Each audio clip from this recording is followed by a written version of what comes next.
ناظرین السلام علیکم. پروگرام کیپٹل کلینک سے کیپٹل ٹی وی میں آپ کو بہت خوش آمدید کہتا ہوں. ناظرین, ہم اس پروگرام سے قوم ملک سلطنت کو مختلف بیماریوں سے بچنے کے طریقے بتاتے ہیں, اور پھر ہماری کوشش ہوتی ہے کہ جس بیماری کا برڈن ہماری سوسائٹی کو فیس ہو رہا ہو اس کے ایکسپرٹ بلا کے ہم اس سے بچنے کے طریقے آپ کو بتائیں اور اس کی گائیڈ لائن دے دیں کہ کس طریقے سے آپ شروع میں ہی اس بیماری کا علاج کسی مستند ڈاکٹر سے کرائیں اور اس کی تشخیص کرائیں.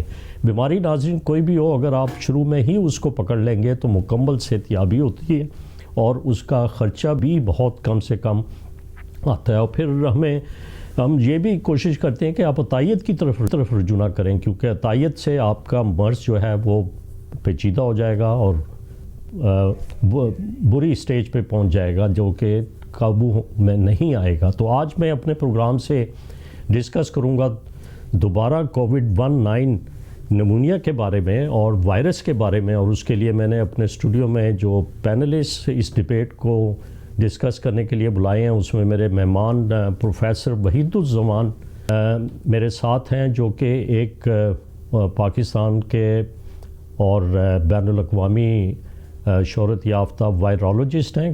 عرصہ دراز وہ جان ہاپکن یونیورسٹی میں رہے اور بے شمار ایسوسی ایشن کے ساتھ منسلک رہے, جس میں یونائٹڈ نیشن کا اور عالمی ادارہ صحت میں پولیو کنٹرول پروگرام کی ٹاسک فورس کے بھی ممبر رہے. میرے دوسرے مہمان اس وقت پروفیسر ہارون بابر ہیں, جو کہ پائنیئر ہیں, بانی ہیں ملتان انسٹیٹیوٹ آف کارڈیالوجی میں, اور وہاں پہ ان کی گراں قدر خدمات ہیں. وہ فیلو ہیں امریکن کالج آف کارڈیالوجسٹ اور ممبر ہیں یو کے رائل کالج آف فزیشین کے, اور اس وقت وہ پریزیڈنٹ ہیں پاکستان کارڈک سوسائٹی کے. تو انہیں میں نے خصوصاً دعوت دی ہے کہ ہم وائرس جب حملہ آور ہوتا ہے تو کیا دل کے پٹھوں پہ بھی جا کے وہ پیچیدگیاں پیدا کرتا ہے, وہ ہم ان سے ڈسکس کریں گے. لیکن ایک چھوٹے سے وقفے کی طرف چلتے ہیں. وقفے کے بعد میں پروفیسر طارق وحید الزمان صاحب سے پوچھوں گا کہ ویکسین ایک بہت بڑا چیلنج ہے ہمارے پاکستان کے لیے, اس وقت ہمیں کیا کرنا چاہیے. پروگرام میں دوبارہ خوش آمدید کہتا ہوں. ہم قوم ملک سلطنت کو آج کووڈ-19 سے بچنے کے طریقے بتائیں گے. تو پروفیسر طارق وحید الزمان صاحب, آپ کا بہت بہت شکریہ, آپ ہمارے پروگرام میں تشریف لائے. بڑی نالج رکھتے ہیں وائرس کے اوپر اور وائرس کو بڑے قریب سے آپ جانتے بھی ہیں, دیکھتے بھی ہیں. اس وقت حکومت پاکستان کو دو بڑے چیلنج فیس ہو رہے ہیں. ایک چیلنج ہے یہ جو PDA کی تحریک کا, اور دوسرا چیلنج ہے کووڈ-19 کا.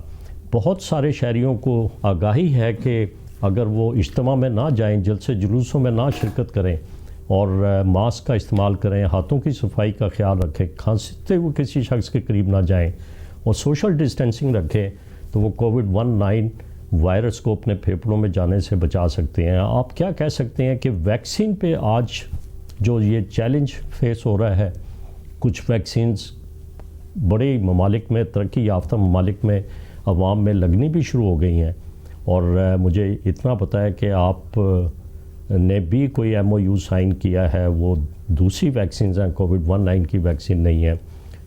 اور پرائم منسٹر آف پاکستان محترم عمران خان نیازی صاحب نے 150 ملین بھی ویکسین پروکیور کرنے کے لیے فکس کر دیے ہیں اور ایڈوانس آرڈر بھی دے دیا ہے. تو آپ تھوڑا سا روشنی ڈالیں گے کہ ویکسینز کی اویلیبلٹی اور ویکسین سے بچاؤ ممکن ہوگا, ہمارے شہریوں کو ہم بچا سکیں گے کووڈ-19 نمونیا سے. تھینک یو ویری مچ سر, آپ نے مجھے یہ موقع دیا. جہاں تک ویکسین کا تعلق ہے, سب سے پہلی بات ہے اویلیبلٹی, پھر اس کی افیکٹونیس, اور اس کے بعد اس کی کتنی دیر تک اس کی رہتی ہے افیکٹونیس, اور پھر ہے لاجسٹکس. ویکسینز تو شاید ہمارے پاس انشاءاللہ آ جائے گی, مے بی مارچ میں آ جائے, 2-3 مہینے لگیں گے, اور مختلف طرح کی ویکسین ہے. لیکن ویکسین کا جہاں تک تعلق ہے, اس کو صرف خریدنا ہی ضروری امپورٹنٹ نہیں ہوتا, اس کو کہاں رکھا جاتا ہے, کیسے اس کو موو کیا جاتا ہے.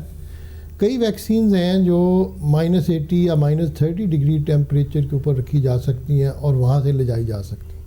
ظاہر ہے ہمارے ملک کے لیے وہ ممکن نہیں ہوگا. کچھ ایسی ویکسینز ہیں جو 2 سے 8 ڈگری تک ہم ریفریجریٹر میں رکھ سکتے ہیں اور ان کو موو کر سکتے ہیں. تو ہم کوشش یہ کر رہے ہیں کہ ہم ایسی ویکسین لیں جن کو ہینڈل کرنا اور جن کو لے کے چلنا یا رکھنا ہمارے لیے آسان ہو. یہ بہت اہم ایک پوائنٹ ہے ہماری عوام کے لیے کہ ویکسین وہ خریدی جائے جس کی شیلف لائف کم از کم زیادہ ہو اور جس کو محفوظ کرنے کے طریقے بڑے آسان ہوں. تو یہ آپ صحیح فرما رہے ہیں کہ جو ایسی ویکسین جو کہ فریج میں رکھی جائے وہ خراب نہ ہو، لیکن جب ویکسین آئے گی تو وہ تو لگوا دیں گے فوراً. دیکھیں ویکسین ایک دم تو نہیں لگے گی، یہاں سے باہر سے آنی ہے اور اس کے بعد سٹوریج بھی ہوتا ہے، اس کا پورا ایک چین ہوتا ہے لاجسٹک کا اور کولڈ چین کا ہوتا ہے.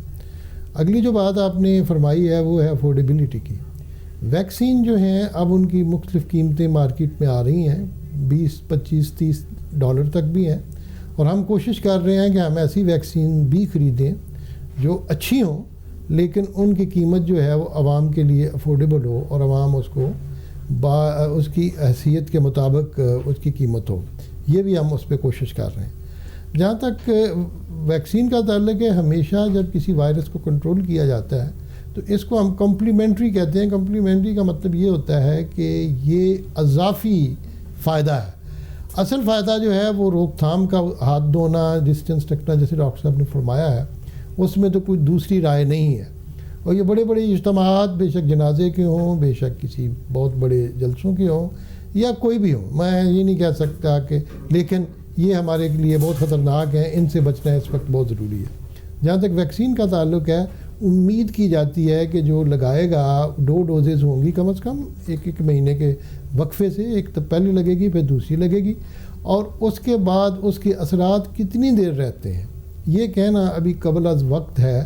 سال رہتے ہیں، 2 رہتے ہیں، زندگی بھر رہتے ہیں یا 9 مہینے رہتے ہیں، یہ ابھی تک طے نہیں ہوا اور یہ تجربے پہ منحصر ہے جب ویکسین لگائی جائے گی. لیکن یہ آپ نے صحیح کہا کہ جو بھی ویکسین خریدی جائے اس کی سیفٹی، اس کی ڈیوریشن کے کتنی دیر پا اثر انداز رہتی ہے، اور پھر ساتھ اس کی قیمت، یہ 3 چیزیں جو ہیں بڑی ضروری دیکھنی پڑیں گی. اور اس کے سائیڈ ایفیکٹ تو نہیں کوئی ہوتے. لیکن میں آپ کی طرف دوبارہ آتا ہوں کہ اس وقت جو ایک بیجنگ اوریجن کی ویکسین ہے جس کے ٹرائل پاکستان بھی اس ٹرائل میں شامل ہے، اور وہ multi centre placebo control double blind studies ہے، جس میں کہ اسلام آباد کا ایک انسٹیٹیوٹ بھی اس کا ٹرائل کر رہا ہے، لاہور میں بھی ٹرائل ہو رہا ہے، یونیورسٹی آف ہیلتھ سائنس کر رہی ہے، آپ بھی اس میں شامل ہیں، اس کمیٹی کے بڑے اہم ممبر ہیں.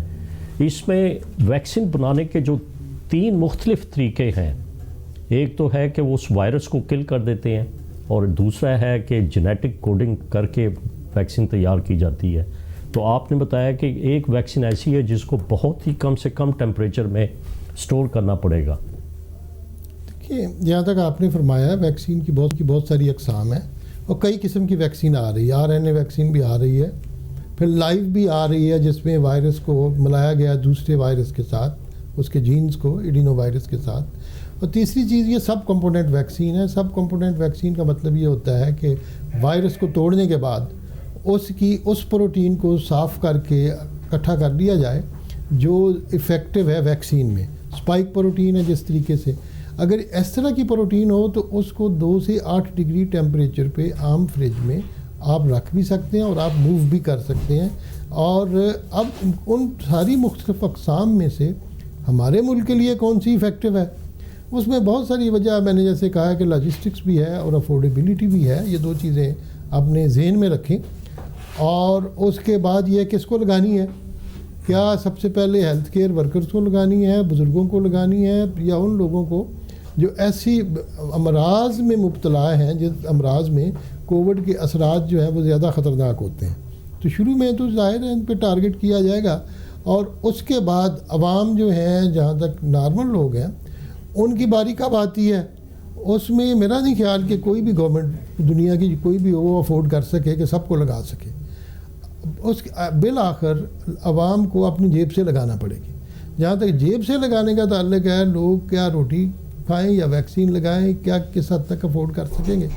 تو جیسے میں نے عرض کیا، ہم کوشش کر رہے ہیں کہ ویکسین کی قیمت 2000-3000 دونوں ڈوزز کی اس حد تک آ جائے کہ اگر کوئی شخص خود لگوانا چاہے تو اس کو کسی خاص دقت کا سامنا کرنا نہ پڑے، اس پہ ہماری پوری کوشش ہو رہی ہے۔ میرا خیال کہ سب سے سستا طریقہ پروفیسر صاحب آپ مجھ سے متفق ہوں گے کہ وہ یہی ہے کہ اس وائرس کو ڈسیمینیٹ نہ کیا جائے اور اس سے بچایا جائے اپنے آپ کو، کہ ماسک پہن کے رکھیں۔ ماسک جب آپ پہنتے ہیں تو دوسروں کو بھی فائدہ ہوتا ہے اور دوسرے شخص جو ہیں وہ ماسک پہن کے رکھیں، تاکہ اگر انہیں معمولی سی بھی کھانسی ہے، گلے میں خراش ہے، تو وہ اپنے خود اپنے آپ کو کوارنٹین میں چلے جائیں۔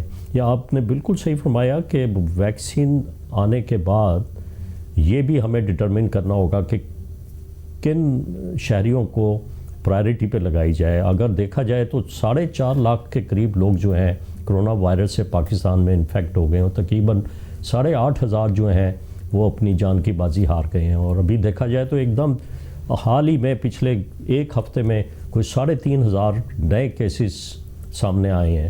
تو اس میں بیشتر جو ہے تعداد جو ہے وہ ہمارے ہیلتھ کیئر ورکرز کی ہے، ڈاکٹرز کی ہے۔ ابھی کراچی کے 3 ڈاکٹرز وہ اپنی زندگی گنوا بیٹھے ہیں کووڈ-19 نمونیا سے۔ ہم مزید اسی ٹاپک کو آگے لے کے چلیں گے۔ ناظرین میرے ساتھ رہیں۔ قوم مسلسل یہ اہم میسیج لینا ہے اپنی اس ڈیبیٹ سے، اسٹوڈیو میں آئے ہوئے مہمانوں سے۔ ہم ایک وقفے کی طرف چلتے ہیں۔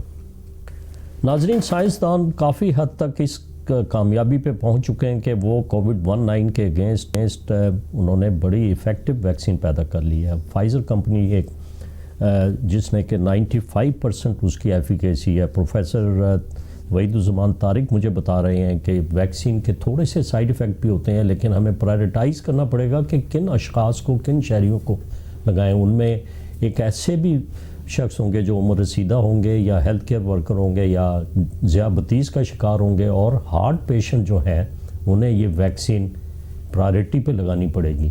تو میں پروفیسر ہارون بابر آپ سے پوچھتا ہوں کہ یہ کیا وجہ ہے کہ ہارٹ پیشنٹ جو ہیں ان کو ہمیں سر فہرست رکھنا پڑے گا کرونا کووڈ-19 کی ویکسین کے لیے؟ بسم اللہ الرحمن الرحیم۔ السلام علیکم۔ Thank you very much professor Sadaqat for inviting me here. کووڈ-19 ایک ورلڈ وائڈ ایشو بن چکا ہے، اور یہ ایک ایسی یعنی کہ وائرل النس بیماری ہے جو کہ دنیا کے کسی کونے میں بھی افیکٹ کر رہی ہے۔ تو اس کے لیے سب سے پہلی چیز تو جو ہم بار بار کہتے ہیں کہ prevention is better than cure, کہو کہ ابھی تک اس کا کیور نہیں آیا، ویکسین ضرور آ رہی ہیں، لیکن پریونشن کے اوپر زور دینا ابھی بھی ضروری ہے، پھر بھی ضروری ہوگا، اور میں بار بار یہی کہوں گا کہ prevention is better than cure. تو پہلی چیز تو یہ ہے کہ جو ہم گیدرنگز ہیں ان سے دور رہیں۔ دوسرا یہ ہے کہ ہم اپنے ہاتھ جو ہیں ان کو بار بار دھوئیں، یعنی کہ ان کو صاف رکھیں، چاہے صابن سے ہی دھوئیں۔ تیسری چیز یہ ہے کہ آپ اپنا فیس ماسک جو ہے اس کو باقاعدگی سے پہنیں۔ اس وقت میں نے نہیں پہنا ہوا کیونکہ میں آپ سے دور بیٹھا ہوں، تو وہ باقاعدگی سے پہنیں۔ اور فیس ماسک جو اگر آپ کے سامنے والا بھی پہنتا ہے، آپ بھی پہنتے ہیں، تو آپ یوں سمجھیں کہ آپ 95% پروٹیکٹڈ ہیں، تو یہ ویکسین سے بھی زیادہ پروٹیکشن ہے۔ چوتھی چیز یہ ہے کہ اگر کسی کو ویکسین لگ بھی جاتی ہے تو یہ تصور نہ کر لے کہ جناب اس کو 100% امیونٹی ہو گئی ہے۔ اسٹل دی پرسن اور دی پیپل اور the patient can get it, یہ پھر بھی اس کو ہو سکتا ہے، اس لیے اس نے پھر بھی احتیاط کرنی ہے لازمی۔ تو یہ تو آپ کے ہو گئے پہلو پریونشن کے، جو ہم روز سنتے بھی ہیں، کہتے بھی ہیں، اور پریکٹس کرنے کی کوشش بھی کرتے ہیں۔ مزید جو آپ نے میرے سے پوچھا ہے اباؤٹ دی ہارٹ ڈیزیزز، کیونکہ میرا تعلق کارڈیالوجی سے ہے اور کارڈک النیسز سے ہے، کووڈ-19 دل کی بیماریوں میں بھی انوالوڈ ہے۔ یعنی کہ ایک ڈیزیز ہوتا ہے جس کو ہم کہتے ہیں مائیوکارڈائٹس، یعنی کہ انفلیمیشن ہو جانا، سوزش ہو جانا دل کے پٹھوں کی۔ اس میں ہم نے یہ دیکھا ہے کہ یہ یعنی کہ اکثر لوگوں کو تو کووڈ-19 بڑی معمولی سی النس ہوتی ہے، یعنی کہ آپ کے 70-80% لوگوں کو کووڈ-19 ہوگا تو ہو سکتا ہے ان کو صرف نزلہ زکام ہو اور وہ ٹھیک ہو جائیں، یا معمولی سا بخار ہو، لیکن کچھ لوگوں کو کمپلیکیشن بھی کر سکتا ہے۔ تو کمپلیکیشن میں ایک مائیوکارڈائٹس ہے، یعنی کہ دل کا پٹھوں کا انوالو ہو جانا۔ جس میں وہ ڈائریکٹ بھی وائرس ڈائریکٹلی بھی وہ سیلز کو انوالو کرتا ہے اور انڈائریکٹلی بھی جو آپ کا امیون میکینزم ہے اس کے تھرو بھی انوالو کرتا ہے. تو یہ اس میں بہت ساری پیتھوفیزیولوجی ہے جو کہ اگر میں شروع کر دوں تو ہو سکتا ہے کم لوگوں کو سمجھ آئے, لیکن جو گراسلی یہ ہے کہ آپ کو اس کی پروٹیکشن کرنی پڑے گی. اور جو لوگ جن کو مائیوکارڈائٹس ہو گیا ہے, یعنی کہ جن کا دل انوالو ہو گیا ہے, سوزش ہو گئی ہے, ایک تو ان کے لیے ڈائگنوسٹک ٹیسٹ ہم نے رکھے ہوئے ہیں, یعنی کہ جس طرح ٹروپونین ٹیسٹ ہے جو ہم ہارٹ اٹیک کے وکٹمز کو بھی کرتے ہیں ٹیسٹ, جس کو بائیو مارکرز کہتے ہیں. پھر اس کے ساتھ ESR ہے, CRP ہے, یہ ساری چیزیں, لیکٹیٹ لیولز ہیں, یہ ساری چیزیں ہمیں بتاتی ہیں کہ کیا اس کو مائیوکارڈیم کتنا انوالو ہوا ہے اور وہ پروگنوسس کیا ہے اور وہ پیشنٹ کس طرف جا رہا ہے. تو یہ چند ٹیسٹ ہیں جو کہ بلڈ ٹیسٹ ہیں. اس کے ساتھ پھر اس کی مزید ڈائگنوسٹک انویسٹیگیشنز ہیں جس میں MRI CMR جس کو ہم کہتے ہیں کارڈک MRI بھی شامل ہے. وہ نہ ہو تو ایکو کارڈیوگرافی ایک ایسا ٹول ہے جو ہر ہاسپٹل میں تقریباً موجود ہے. تو ایکو سے بھی آپ دیکھ سکتے ہیں کہ کیا حالات ہیں, کیا دل کا فنکشن خراب ہو گیا ہے, یعنی کہ ایجیکشن فریکشن کم ہو گیا ہے, کیا دل کا ڈائلیٹ ہو گیا ہے. لیکن پروفیسر ہارون بابر, آپ پریزیڈنٹ ہیں پاکستان کارڈک سوسائٹی کے بھی, مجھے امید ہے کہ آپ پبلک کو کی آگاہی کے لیے بھی کانفرنس وغیرہ کرتے ہیں اور یہ میسج پہنچاتے ہیں. یہ وائرس جو ہے اس میں یہ خاصیت ہوتی ہے کہ یہ دل کے پٹھوں پہ بھی جا کے اٹیچ ہو سکتا ہے جس طرح پھیپھڑوں کے اندر اٹیچ ہو جاتا ہے. بالکل ہو سکتی ہے, کیونکہ جو ہمارے ہم کہتے ہیں ACE2 اینجیوٹینسن کنورٹنگ انزائم 2 پروٹین ایک ہے جو کہ پایا جاتا ہے دل کے پٹھوں پر بھی, دل کے سیلز پہ بھی پایا جاتا ہے, جس طرح لنگز پہ پایا جاتا ہے. تو یہ ڈیفینیٹلی بالکل ہو سکتی ہے. ٹھیک ہے. پروفیسر طارق وحید الزمان صاحب, آپ کی طرف میں دوبارہ آتا ہوں. یہ ویکسین آپ نے بتائی, ایک ویکسین جس کا کہ پاکستان کو فرسٹ ٹائم پاکستان کو شامل کیا گیا ٹرائل میں, اور یہ ٹرائل جو ہے double blind placebo control trial ہے.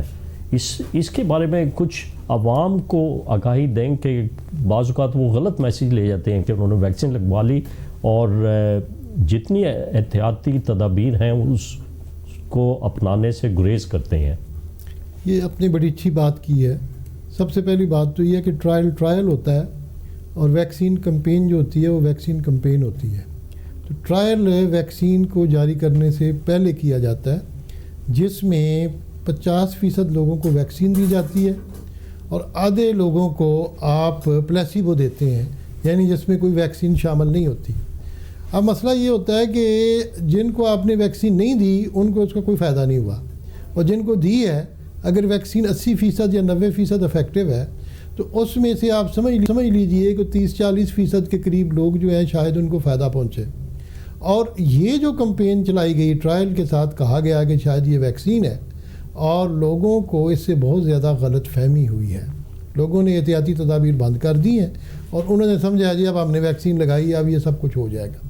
تو ٹرائل کو خدا کے لیے ٹرائل ہی سمجھیں, اور وہ ایک تجرباتی عمل ہے جس سے ہم لوگ گزر رہے ہیں, اور وہ بھی ضروری تھا. اور میرا خیال یہ ہے کہ جب ایکچوئل ویکسین آ گئی تو پھر بھی اس کی جو احتیاطیں ہیں اس کو ریپلیس نہیں کرنا ویکسین نے. ہر شخص اگر ویکسین لگواتا ہے جس کی 2 خوراکیں ہوں گی لگیں گی.